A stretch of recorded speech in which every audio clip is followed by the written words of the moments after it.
District and session court ಏನಿದೆ ಇಲ್ಲಿಗೆ ಒಂದು ಬಾಂಬ್ ಬೆದರಿಕೆ ಮೇಲ್ ಬಂದಿತ್ತು. ಆ ಮೇಲ್ ಬಂದದ್ರ ಹಿನ್ನೆಲೆಯಲ್ಲಿ ನ್ಯಾಯಾಧೀಶರುಗಳು ಮತ್ತು ವಕೀಲರ ಗಮನಕ್ಕೆ ತಂದ ತಕ್ಷಣ ಅದನ್ನು ಎಲ್ಲ ಸ್ಯಾನಿಟೈಸ್ ಮಾಡಿಕೊಟ್ರು. ಆಮೇಲೆ ನಮ್ಮ bomb disposal squad, dog squad ಅದೆಲ್ಲ ಕರೆಸಿ ನಾವು ಕೂಡ ಎಲ್ಲ ಚೆಕಿಂಗ್ ಮಾಡಿಸಿದ್ದೀವಿ.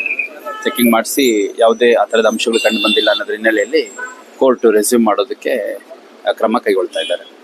ಈ ಥರ ಮೇಲ್ ಬಂದಿರೋದ್ರ ಹಿನ್ನೆಲೆಯಲ್ಲಿ ಒಂದು ಪ್ರಕರಣ ದಾಖಲು ಮಾಡ್ಕೊತಾ ಇದ್ದೀವಿ. ಯಾರು ಅಂತ ಆದಷ್ಟು ಬೇಗ ಪತ್ತೆ ಮಾಡಿ.